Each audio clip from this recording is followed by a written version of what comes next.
Every disease that I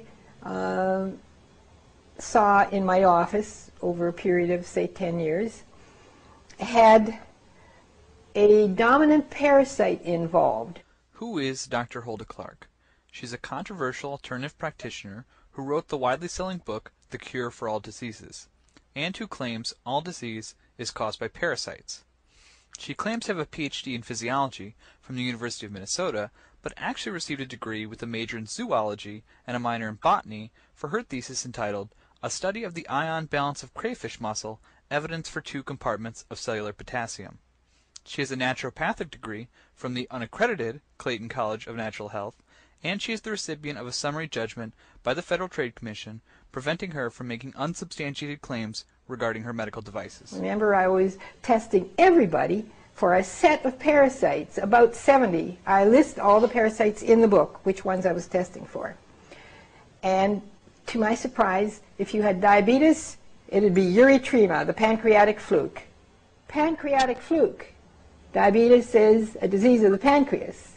And that is precisely where the relationship ends. Uretrema pancreaticum is a parasite of the pancreatic ducts of herbivorous mammals, like camels, monkeys, cows, etc. Its habitat ranges across Asia and South America, and parasitic infection is called uretremiasis. Uretremiasis is rare in humans, as the parasite is only spread by ingesting infected grasshoppers. It has absolutely nothing to do with any form of diabetes. Diabetics do not universally eat grasshoppers. So we have a relationship with 2 parasites and cancer, Clostridium bacteria, Yes. and the Fasciolopsis parasite, which you call the fluke. Okay, bear with me as we start with the Clostridium genus of bacteria. Clostridium is a well-studied genus of bacteria because Clostridia are found in soil, sewage, marine sediment, decaying animal and plant material, as well as the intestinal tracts of humans and other animals. They are ubiquitous and find their way into wounds and food. Their toxins are well characterized and cause a host of human diseases. Let's look at some members of the Clostridium genus and see if they cause cancer. Clostridium botulinum. C. botulinum's nerve toxin causes botulism, a paralytic illness. It's a relatively rare disease with only about 110 reported cases each year in the United States. Foodborne transmission of botulism is often from improperly canned food, while wound infection is from improper care of opened wounds. Botulism is a serious disease that may lead to death through respiratory failure, but it is not cancer. Next is Clostridium tetani. C. tetani's nerve toxin causes tetanus, another paralytic illness. It's a formerly common and serious disease. It's now preventable by regular vaccination. Transmission of tetanus is usually through a wound, often a deep puncture wound, but the disease itself is not contagious. The characteristic body posture shown to the left and lockjaw are common features of the disease progression. But once again, it is not cancer. Okay, I'll summarize the remaining members of the Clostridium genus. Clostridium difficile, known to health workers as C. diff, may cause diarrhea or colitis after normal intestinal flora is altered, such as through antibiotics. Clostridium perfringens has been found in every soil sample ever tested, with the exception of the Sahara Desert, as well as being a part of the normal human intestinal flora. Rare strains of C. perfringens may cause food poisoning. Other Clostridia are much rarer, and their role in human diseases is limited, but they are well studied, and the effect of their toxins is well known. Most importantly, the effect is not cancer. Alright, let's move on to the Fasciolopsis buscae. Fasciolopsis is a trematode that can spend part of its rather complex life cycle shown above infecting the human intestinal tract. Lucky for most of us, the geographical distribution of Fasciolopsis is limited to Asia and the Indian subcontinent, so infection in the West is rare. Of course, if you were infected, you would have a well-documented disease called fasciolopsiasis, and not cancer. The Fasciolopsis larval parasite belongs to the malignant development. The Clostridium belongs to the premalignant or tumor growth part of the whole process. And now that we have all heard the truth about Clostridium and Fasciolopsis, together we can recognize this statement for the complete and utter bullshit that it really is.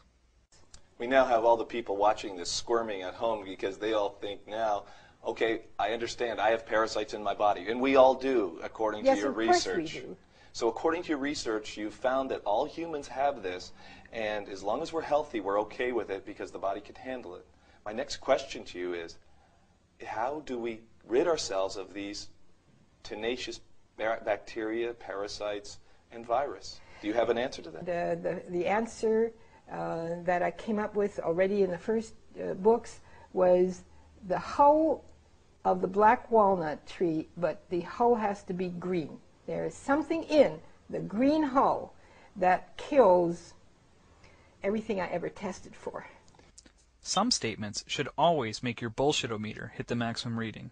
These are statements like, there is one cause for diverse diseases, like the statement, cancer is caused by a fluke and a bacteria. Or, there's one cure for diverse diseases, such as, you should take black walnut to get rid of all parasites. Or, the cure always works, i.e., it kills everything. No scientific support exists for Dr. Hulda Clark's claims regarding black walnut hulls.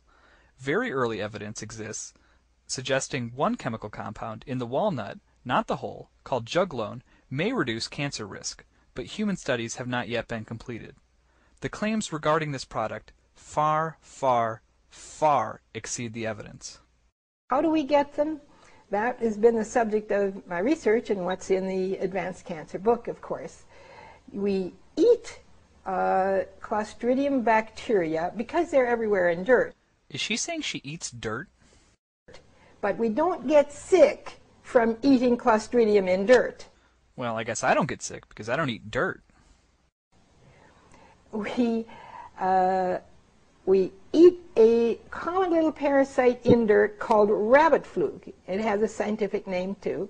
This is a rabbit. Rabbits are what the rabbit fluke, Hastellesia tricolor, infects. Rabbits are not humans, and a zoologist should really know this. And that rabbit fluke brings in Clostridium, sort of like the Trojan horse brought in soldiers. They are within. So after eating rabbit fluke with nearly all the food that you think is perfectly safe. Carrots? Root vegetables? Raw carrots, yes. Even cooked carrots, yes. Because this parasite, the rabbit fluke, does not get killed by boiling temperatures. This is absolute nonsense, as cooking foods is the surest way to kill flukes.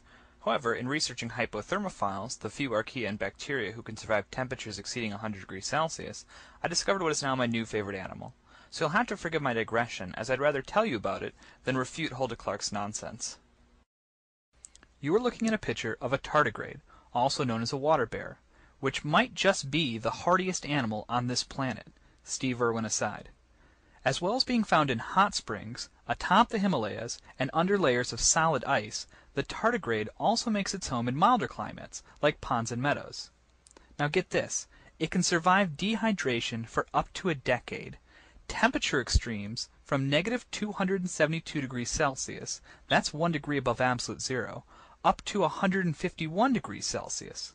It can also withstand 570,000 rads of radiation, 2,000 rads being deadly to humans for a comparison, as well as withstanding pressure extremes ranging from the vacuum of space to 6,000 times the atmospheric pressure of Earth. It can also withstand a variety of chemical assaults. And as the next clip shows, they're pretty darn cute too. I mean, look at that little guy. He's just adorable. Look at his little paws. Oh, see? I wish I could have one of these as a pet. I know I wouldn't be able to kill it. Okay, back to Hulda Clark, one of my least favorite animals. We test all the food for our patients for 3 molds: zearalenone, patulin, and aflatoxin. First off, these aren't even molds. They're mycotoxins made by molds, which is a fact Hulda Clark doesn't seem to understand. Alright, bear with me again as we go through each mycotoxin in turn. Zearalenone.